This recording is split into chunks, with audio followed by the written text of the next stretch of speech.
Hello friends, हमारे channel SK9210 @study channel में आपका स्वागत है। तो आज जो है बिहार पुलिस मद्य निषेध के लिए साइंस का प्रैक्टिस सेट जो है 2 होने वाला है। और इससे पहले भी साइंस का एक प्रैक्टिस सेट हो चुका है और जीके जीएस का 2 प्रैक्टिस हो चुका है। यदि वो वाला प्रैक्टिस सेट नहीं देखे हैं तो वीडियो के डिस्क्रिप्शन में टेलीग्राम का लिंक दिया गया है, वहाँ से जुड़कर पिछले सभी वीडियो को देख सकते हैं। और यदि चैनल पर नए आए हैं तो चैनल को लाइक और सब्सक्राइब जरूर कर ले, ताकि बिहार पुलिस के रिलेटेड कोई भी अपडेट जो है सबसे पहले आप तक पहुँच सके। तो चलिए आज का प्रश्न जो है स्टार्ट करते हैं। तो पहला प्रश्न है कि दूध उदाहरण है। दूध जो है किसका उदाहरण है? तो दूध जो है इमल्शन का उदाहरण होता है। किसका उदाहरण होता है? तो यह जो इमल्शन का उदाहरण होता है। और यह जो है वसा, पानी, क्या कहते हैं, अन्य घटकों का मिश्रण होता है। वसा, पानी, अन्य घटकों का क्या होता है? दूध जो है मिश्रण होता है। दूध में क्या पाया जाता है? तो दूध में जो है पोटेशियम पाया जाता है। दूध में पोटेशियम B12 पाया जाता है। B12 पाया जाता है और विटामिन डी पाया जाता है। दूध में विटामिन डी भी पाया जाता है और इसके साथ साथ जो है यह जो विटामिन ए के लिए जो है अच्छा स्रोत होता है। ठीक है, ये सब भी फैक्ट को याद रखना है। अगला प्रश्न है 2 नंबर की निम्नलिखित में से कौन सी गैस है जो ओजोन परत के अवक्षय के लिए उत्तरदायी है? निम्नलिखित में से कौन सी गैस ओजोन परत के अवक्षय के लिए उत्तरदायी है? तो ओजोन परत के अवक्षय के लिए जो उत्तरदायी है वो क्लोरोफ्लोरोकार्बन है। क्या है? वो जो है क्लोरोफ्लोरोकार्बन है। तो 2 का बिल्कुल सही आंसर ऑप्शन डी हो जाएगा, क्लोरोफ्लोरोकार्बन। अगला प्रश्न है 3 नंबर की निम्न में से किस खनिज द्वारा लोहा प्राप्त किया जाता है? यानी कि निम्न में से कौन खनिज है जिसके द्वारा लोहा प्राप्त किया जाता है? तो लोहा जो है हेमेटाइट के द्वारा प्राप्त किया जाता है। किसके द्वारा किया जाता है? तो यह जो हेमेटाइट के द्वारा जो है लोहा प्राप्त किया जाता है। तो 3 का बिल्कुल सही आंसर ऑप्शन डी हो जाएगा, हेमेटाइट। क्या हो जाएगा? तो हेमेटाइट हो जाएगा। अगला प्रश्न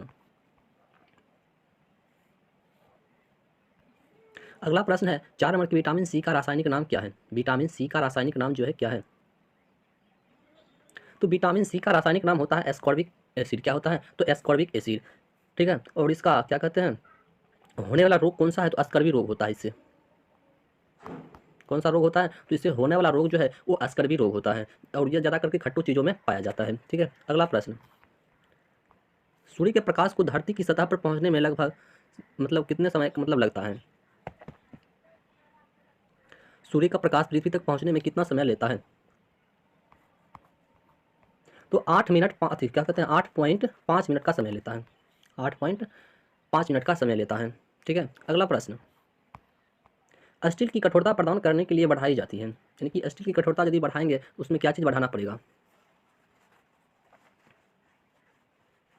तो यदि स्टील की कठोरता हम बढ़ाएंगे तो उसमें क्रोमियम की मात्रा को बढ़ाना पड़ेगा। किसकी मात्रा को? क्रोमियम की मात्रा को क्या करना पड़ेगा? बढ़ाना पड़ेगा। तो 6 का बिल्कुल सही आंसर ऑप्शन डी हो जाएगा, क्रोमियम की मात्रा को। अगला प्रश्न,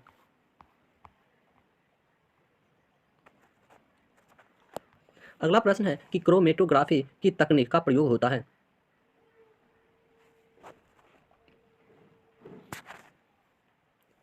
क्रोमेटोग्राफी की तकनीक का प्रयोग होता है।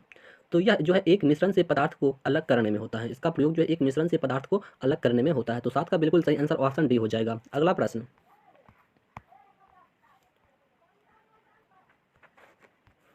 है 8 नंबर की घरेलू एलपीजी। क्या है? घरेलू एलपीजी सिलेंडरों में दाब मापक नहीं प्रदान किया जाता है क्योंकि? घरेलू एलपीजी सिलेंडरों में दाब मापक नहीं प्रदान किया जाता है क्योंकि?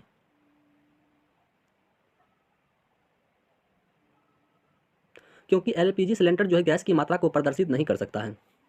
क्योंकि एलपीजी सिलेंडर जो है गैस की मात्रा को क्या करने करता है? प्रदर्शित नहीं कर सकता है। तो 8 का बिल्कुल सही आंसर ऑप्शन बी हो जाएगा। अगला प्रश्न,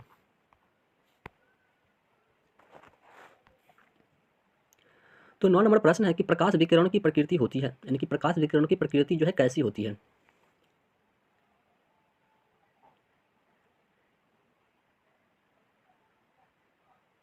तो प्रकाश विकिरण की प्रकृति जो होती है वो तरंग और कण दोनों के समान होता है। क्या होता है? तरंग और कण क्या होता है? दोनों के समान होता है। तो 9 का बिल्कुल सही आंसर जो है ऑप्शन नंबर सी हो जाएगा, तरंग एवं कण दोनों के समान होता है प्रकाश की विकिरण की अगला प्रश्न है 10 नंबर। ठीक है, 10 नंबर प्रश्न है कि सूर्य पर ऊर्जा का निर्माण होता है। सूर्य पर जो है ऊर्जा का निर्माण होता है, किसके द्वारा होता है? सूर्य पर ऊर्जा का निर्माण होता है। तो सूर्य पर ऊर्जा का निर्माण जो है ये नाभिकीय संलयन के द्वारा होता है। किसके द्वारा होता है? तो यह जो है नाभिकीय संलयन के द्वारा होता है। तो 10 का बिल्कुल सही आंसर ऑप्शन नंबर बी हो जाएगा, नाभिकीय संलयन के द्वारा होता है। अगला प्रश्न, अगला प्रश्न है 11 नंबर की निम्नलिखित में से किसमें कार्बन नहीं है? निम्नलिखित में से किसमें जो है कार्बन नहीं है? तो कार्बन, हीरा में भी कार्बन होता है, ग्रेफाइट और कोयला सभी में कार्बन है। तो इस प्रश्न का बिल्कुल आंसर ही ऑप्शन नंबर डी हो जाएगा। क्या हो जाएगा? ऑप्शन नंबर डी हो जाएगा। अगला प्रश्न, शुष्क बर्फ है, शुष्क बर्फ है, तो शुष्क बर्फ क्या है? तो यह जो एक प्रकार का ठोस कार्बन डाइऑक्साइड होता है। क्या होता है? तो यह एक प्रकार का जो है ठोस कार्बन डाइऑक्साइड होता है। तो 12 का बिल्कुल सही आंसर जो है ऑप्शन नंबर बी हो जाएगा, ठोस कार्बन डाइऑक्साइड। अगला प्रश्न, अगला प्रश्न है 13 नंबर की, सर सर सीवी रमन को भौतिकी का नोबेल पुरस्कार प्राप्त हुआ है, यानी कि कब हुआ है? सर सीवी रमन को भौतिकी का नोबेल पुरस्कार प्राप्त हुआ है। तो यह जो है 1930 में प्राप्त हुआ है। कब प्राप्त हुआ है उसको? 1930 में प्राप्त हुआ है। तो 13 का बिल्कुल सही आंसर ऑप्शन बी हो जाएगा, 1930 ईस्वी में। अगला प्रश्न, पानी का अधिकतम घनत्व होता है, यानी कि पानी का अधिकतम घनत्व जो है कितना होता है? पानी का अधिकतम घनत्व जो है कितना होता है? तो पानी का अधिकतम घनत्व जो है 4 डिग्री सेल्सियस होता है। कितना होता है? तो 4 डिग्री सेल्सियस होता है। तो इस प्रश्न का बिल्कुल सही आंसर ऑप्शन बी हो जाएगा, 4 डिग्री सेल्सियस। अगला प्रश्न, अगला प्रश्न है 15 नंबर की, भू पपड़ी, भू पपड़ी में सर्वाधिक पाया जाने वाला तत्व है। भू पपड़ी में सर्वाधिक पाए जाने वाला तत्व है। तो सबसे ज़्यादा तत्व पाए जाने वाला जो है वो ऑक्सीजन है। क्या है? वो ऑक्सीजन है। तो 15 का बिल्कुल सही आंसर जो है ऑप्शन नंबर ए हो जाएगा, ऑक्सीजन। अगला प्रश्न, अगला प्रश्न है 16 नंबर की, प्लास्टर ऑफ पेरिस का सूत्र है, यानी कि प्लास्टर ऑफ पेरिस का रासायनिक सूत्र क्या है? प्लास्टर ऑफ पेरिस का रासायनिक सूत्र क्या है? तो प्लास्टर ऑफ पेरिस का रासायनिक सूत्र जो है CaSO4 इंटू हाफ H2O होता है। क्या होता है? CaSO4 इंटू हाफ H2O होता है। तो 16 का बिल्कुल सही आंसर ऑप्शन डी हो जाएगा। अगला प्रश्न, अगला प्रश्न 17 नंबर के, निम्नलिखित में से कौन सा अम्ल सिरका में उपस्थित है? कौन सा अम्ल है जो सिरका में उपस्थित होता है? तो ये सिरका में जो है एसिटिक अम्ल जो है उपस्थित होता है। कौन सा अम्ल होता है? तो ये जो एसिटिक अम्ल उपस्थित होता है। तो 17 का बिल्कुल सही आंसर ऑप्शन डी हो जाएगा, एसिटिक अम्ल। अगला प्रश्न, अगला प्रश्न 18 नंबर की, ध्वनि का वायु में वेग अनुमानता है। ध्वनि का वेग जो है वायु में होता है, ध्वनि का वेग जो है वायु में कितना होता है? तो ध्वनि का वेग जो है वायु में 330 मीटर पर सेकेंड होता है। कितना होता है? 330 मीटर पर सेकेंड होता है। तो 18 का बिल्कुल सही आंसर ऑप्शन सी हो जाएगा, 330 मीटर पर सेकेंड होता है। अगला प्रश्न, अगला प्रश्न है 19 नंबर की, पीत का स्राव कौन करता है? पीत का स्राव जो है कौन करता है? पीत का स्राव जो है कौन करता है? तो पीत का स्राव जो है ये यकृत करता है। कौन करता है? यकृत, यानी कि लीवर करता है। वही एक प्रश्न पूछता है कि मानव शरीर की सबसे बड़ी ग्रंथि कौन सी है? तो ये लीवर हो जाएगा। क्या हो जाएगा? तो ये लीवर यानी कि यकृत है। और दूसरा सबसे बड़ी ग्रंथि जो होता है वो क्या होता है? तो इसमें अग्नाशय होता है। क्या होता है? अग्नाशय होता है। ये भी याद रखना है। दूसरा सबसे बड़ी ग्रंथि अग्नाशय है और तीसरा जो है पिट्यूटरी ग्रंथि है। ठीक है, पिट्यूटरी ग्रंथि है।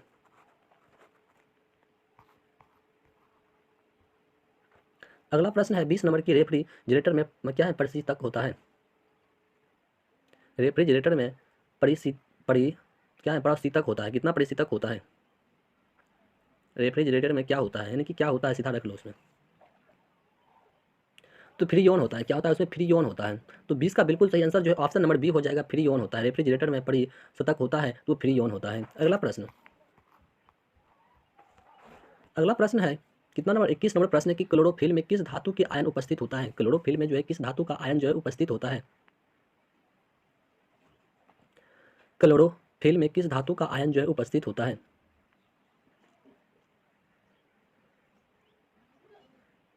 तो मैग्नीशियम धातु उपस्थित होता है। कौन सा धातु उपस्थित होता है? तो ये जो मैग्नीशियम धातु जो है उपस्थित होता है। तो 21 का बिल्कुल सही आंसर जो है ऑप्शन नंबर सी हो जाएगा, मैग्नीशियम धातु।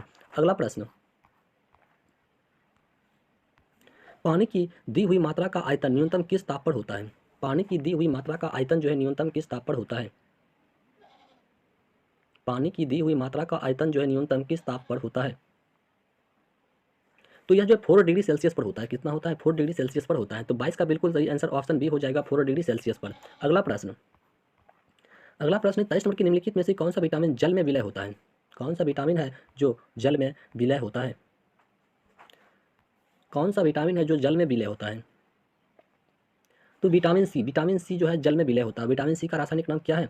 तो एस्कॉर्बिक एस्कॉर्बिक एसिड होता है, ठीक है। और विटामिन सी जो है ज़्यादा करके खट्टो चीज़ों में पाया जाता है और इससे होने वाला रोग कौन सा है, अस्कर्वी रोग होता है। इसके द्वारा कौन सा रोग होता है, तो इसके द्वारा जो है अस्कर्वी रोग होता है। वही एक प्रश्न पूछता है कि विटामिन क्या है, जल में घुलनशील विटामिन कौन कौन सा है, तो जल में विटामिन घुलनशील जो होता है वो बी और सी होता है। क्या होता है, बी और सी होता है। बाकी बात सब क्या है, वसा में घुलनशील होता है। बाकी बात जितना भी विटामिन है सब क्या है, वसा में घुलनशील है। इस फैक्ट को भी याद रखना है।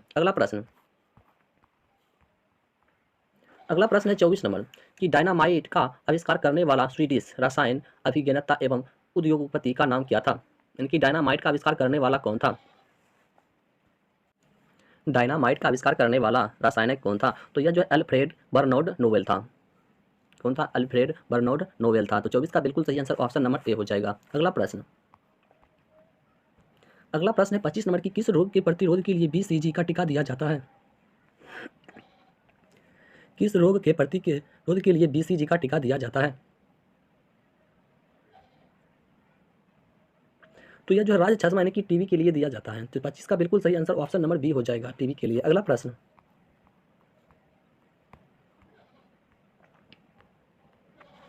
प्रश्न है 26 नंबर की ठंड के दिनों में लोहे की गुटके और लकड़ी के गुटके को प्रातः काल में छुए तो लोहे का गुटका ठंडा लगता है, क्योंकि ठंड के दिनों में लोहे की गुटका और लकड़ी की गुटका को प्रातः काल में यदि हम छूते हैं तो लोहे का गुटका जो है ठंडा लगता है। क्यों, क्योंकि लकड़ी की तुलना में लोहा उष्मा का अच्छा चालक होता है। क्या होता है कि लकड़ी की तुलना में लोहा जो है उष्मा का क्या होता है, तो ये अच्छा चालक होता है। तो 26 का बिल्कुल सही आंसर ऑप्शन नंबर बी हो जाएगा, उष्मा का चालक जो है उसमें अच्छा होता है, ठीक है। इसी कारण से अगला प्रश्न है कि किसी परमाणु नाभिक का आइसोटोप वह नाभिक है जिसमें क्या है, तो जिसमें प्रोटॉन की संख्या वह होती है परंतु न्यूट्रॉन की संख्या भिन्न होती है। जिसमें प्रोटॉन की संख्या वही होती है परंतु न्यूट्रॉन की संख्या क्या होती है, तो भिन्न होती है। तो इस प्रश्न का बिल्कुल सही आंसर ऑप्शन नंबर बी हो जाएगा। अगला प्रश्न है 28 नंबर की मच्छर भगाने वाली दवाओं में सक्रिय रसायन है, यानी कि मच्छर भगाने वाली दवाओं में कौन सा रसायन होता है, मच्छर भगाने वाली दवाओं में कौन सा रसायन होता है, तो मच्छर भगाने वाले दवाओं में जो है एलिथीन होता है। क्या होता है, एलिथीन होता है। तो 28 का बिल्कुल सही आंसर ऑप्शन नंबर ए हो जाएगा, एलिथीन। क्या हो जाएगा, एलिथीन हो जाएगा। अगला प्रश्न है 29 नंबर की एचआईवी द्वारा होने वाला रोग है, एचआईवी द्वारा जो है कौन सा रोग होता है, तो एचआईवी के द्वारा जो है एड्स रोग होता है। कौन सा रोग होता है, एड्स रोग होता है। तो 29 का बिल्कुल सही आंसर जो ऑप्शन नंबर डी हो जाएगा, एड्स रोग। अगला प्रश्न है 30 नंबर कि 100 वाट का बिजली का बल्ब यदि 10 घंटा जले तो बिजली का खर्च क्या होगा। 100 वाट का बिजली बल्ब यदि 10 घंटा जलता है तो बिजली का खर्च जो है कितना होगा। तो देखो 100 वाट का बल्ब है, कितना है, कहने का मतलब जो है एक यूनिट बराबर कितना होता है, एक यूनिट बराबर जो होता है 1000 आवर वाच होता है। कितना होता है, 1000 आवर वाच होता है, ठीक है। तो यहाँ बोल रहा है कि 100 वाट का बिजली बल्ब यानी कि 100 गुने का 10 करेंगे तो कितना हो जाएगा, तो ये 1000 हो जाएगा। यानी कि यहाँ पर जो है एक यूनिट बिल जो है 10 घंटे में उठेगा। कितना उठेगा, एक यूनिट बिल जो है 10 घंटे में उठेगा। तो इस प्रश्न का बिल्कुल सही आंसर जो है ऑप्शन नंबर बी हो जाएगा, एक इकाई। क्या हो जाएगा, तो यहाँ जो एक इकाई हो जाएगा। तो 30 का बिल्कुल सही आंसर ऑप्शन बी हो जाएगा, एक इकाई। अगला प्रश्न, चलिए अगला प्रश्न है 31 नंबर। 31 नंबर प्रश्न, यदि किसी ऐनक के लेंस का पावर प्लस 2 डायोप्टर हो तो इसकी फोकस दूरी क्या होगा। यदि किसी ऐनक के लेंस का पावर यदि हम क्या है 2 डायोप्टर है, यानी कि प्लस में 2 डायोप्टर है, तो उसका फोकस दूरी जो है क्या होगा। तो फोकस दूरी क्या होगा, तो इसके लिए यानी कि पी यानी कि क्षमता के लिए एक फॉर्मूला क्या होता है, 1/f मीटर में होता है। क्या होता है, 1/f जो है मीटर में होता है। तो यहाँ पर पी यानी कि क्षमता कितना दिया गया है, प्लस का 2 डायोप्टर दिया गया। कितना दिया गया है, प्लस का 2 डायोप्टर यानी कि बराबर 1/का f हो जाएगा। यहाँ से यदि हम f को निकालेंगे तो f बराबर क्या हो जाएगा, तो 1 में 2 से भाग देना पड़ेगा। तो 1 में 2 से भाग देंगे तो यहाँ पर कितना हो जाएगा, तो 0.50 हो जाएगा। करने का मतलब डिसमल से पहले कोई भी माइनर करने का होता है 50 सेंटीमीटर हो जाएगा। कितना हो जाएगा, 50 सेंटीमीटर हो जाएगा, वो भी प्लस में हो जाएगा। और इसका प्रकृति पूछेगा तो प्रकृति यदि प्लस में आ रहा है तो वो जो है वस्तु कोई वस्तु जो उत्तल लेंस के सामने होगा। क्या होगा, उत्तल लेंस के सामने होगा। वही यदि माइनस में आ जाएगा तो जब वो क्या हो जाएगा, अवतल लेंस के सामने हो जाएगा। क्या हो जाएगा, तो अवतल लेंस के सामने हो जाएगा। तो इस फैक्ट को भी याद रखना है। अगला प्रश्न है कि आलू का खाने योग्य भाग होता है, यानी कि आलू का कौन सा भाग जो है खाया जाता है। आलू का कौन सा भाग जो है खाया जाता है, तो आलू को जो है तना भाग खाया जाता है। कौन सा भाग खाया जाता है, तो यह जो तना भाग खाया जाता है। तो 32 का बिल्कुल सही आंसर ऑप्शन नंबर ए हो जाएगा, तना भाग खाया जाता है। अगला प्रश्न है 33 नंबर कि यक्ष्मा क्या है, यक्ष्मा के विरुद्ध निम्नलिखित में से कौन सी औषधि प्रभावकारी होती है? यक्ष्मा के विरुद्ध निम्नलिखित में से कौन सी औषधि जो है प्रभावकारी होती है? तो ये स्ट्रेप्टोमाइसिन प्रभावी होती है। कौन होती है? स्ट्रेप्टोमाइसिन होती है। तो 33 का बिल्कुल सही आंसर जो ऑप्शन नंबर डी हो जाएगा, स्ट्रेप्टोमाइसिन हो जाएगा। अगला प्रश्न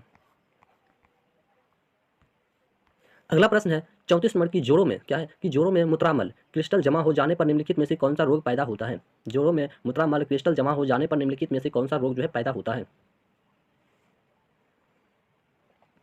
तो गाउट रोग पैदा होता है। कौन सा रोग पैदा होता है? तो उसमें जो गाउट रोग पैदा होता है। तो 34 का बिल्कुल सही आंसर जो है ऑप्शन नंबर डी हो जाएगा, गाउट। अगला प्रश्न किस विटामिन की कमी के कारण मुंह में रक्त आता है और दांत हिलने लगता है? किस विटामिन के कारण? तो यह विटामिन सी के कारण हिलने लगता है। और विटामिन सी का रासायनिक नाम क्या? एस्कॉर्बिक अम्ल है। क्या? एस्कॉर्बिक अम्ल है। अगला प्रश्न है 36 नंबर की प्रतिजैविक क्या है कि प्रतिजैविक पेनिसिलिन निम्नलिखित में से किससे प्राप्त होता है? प्रतिजैविक पेनिसिलिन जो है निम्नलिखित में से किससे प्राप्त होता है? तो प्रतिजैविक पेनिसिलिन जो है यह कवक के द्वारा प्राप्त होता है। किसके द्वारा प्राप्त होता है? तो यह जो कवक के द्वारा प्राप्त होता है। तो 36 का बिल्कुल सही आंसर जो है ऑप्शन नंबर बी हो जाएगा, कवक। क्या हो जाएगा? तो ये कवक के द्वारा जो है प्राप्त होता है। अगला प्रश्न है कि मानव का सामान्य रक्त शुगर स्तर कितना होता है? मानव का सामान्य रक्त शुगर स्तर जो है कितना होता है? तो कितना होता है? 120 से 150 डिग्री माइक्रो डिग्री सेल्सियस होता है। ठीक है। तो 37 का बिल्कुल सही आंसर जो है ऑप्शन नंबर बी हो जाएगा। अगला प्रश्न है 38 नंबर, निम्नलिखित में से कौन अपनी आंख के रूप में ध्वनि का प्रयोग करता है? निम्नलिखित में से कौन अपनी आंख के रूप में ध्वनि का प्रयोग करता है? तो आंख के रूप में ध्वनि का प्रयोग जो करता है उसको चमगादड़ कहा जाता है। क्या कहा जाता है? तो उसको जो है चमगादड़ कहा जाता है। तो 38 का बिल्कुल सही आंसर जो है ऑप्शन नंबर डी हो जाएगा, चमगादड़। क्या हो जाएगा? वो चमगादड़ हो जाएगा। अगला प्रश्न है कि क्लोरोफॉर्म को हवा तथा सूर्य के प्रकाश में रखने पर प्राप्त होता है। क्लोरोफॉर्म को हवा तथा सूर्य के प्रकाश में रखने पर प्राप्त होता है। क्या प्राप्त होता है? तो उसको यदि हवा पर रखेंगे तो उससे जो हमको क्लोरोफिनॉल प्राप्त होता है। क्या होता है? क्लोरोफिनॉल जो है प्राप्त होता है। तो इस प्रश्न का बिल्कुल सही आंसर ऑप्शन सी हो जाएगा, क्लोरोफिनॉल हो जाएगा। क्या हो जाएगा? क्लोरोफिनॉल हो जाएगा। अगला प्रश्न है शुद्ध जल का पीएच मान होता है। शुद्ध जल का पीएच मान जो है कितना होता है? तो शुद्ध जल का पीएच मान जो है वो 7 होता है। कितना होता है? वो 7 होता है। तो 40 का बिल्कुल सही आंसर जो है ऑप्शन नंबर सी हो जाएगा, 7। कितना हो जाएगा? वो 7 हो जाएगा। अगला प्रश्न है 41 नंबर की सिनेवार निम्नलिखित में से किसका अयस्क है? सिनेवार जो है निम्नलिखित में से किसका अयस्क है? सिनेवार जो है किसका अयस्क है? तो सिनेवार जो है ये पारा का अयस्क होता है। किसका अयस्क है? तो यह जो है पारा का अयस्क है। तो 41 का सही आंसर ऑप्शन नंबर ए हो जाएगा, पारा। क्या हो जाएगा? पारा हो जाएगा। अगला प्रश्न है 42 नंबर की भोजन का ऊर्जा में परिवर्तन कोशिका के किस भाग में होता है? भोजन का ऊर्जा में परिवर्तन कोशिका के किस भाग में होता है? भोजन का ऊर्जा में परिवर्तन जो है कोशिका के किस भाग में होता है? तो यह क्लोरोप्लास्ट में होता है। किसमें होता है? तो यह जो है क्लोरोप्लास्ट में होता है। तो 42 का बिल्कुल सही आंसर ऑप्शन बी हो जाएगा, क्लोरोप्लास्ट। अगला प्रश्न 43 नंबर की स्याही का धब्बा किससे मिटाया जाता है? स्याही का धब्बा जो है यह किससे मिटाया जाता है? स्याही का धब्बा जो है यह किससे मिटाया जाता है? तो यह जो क्या है? ऑक्जेलिक अम्ल से मिटाया जाता है। किसके द्वारा मिटाया जाता है? ऑक्जेलिक अम्ल से मिटाया जाता है। तो 43 का बिल्कुल सही आंसर ऑप्शन बी हो जाएगा, ऑक्जेलिक अम्ल से। अगला प्रश्न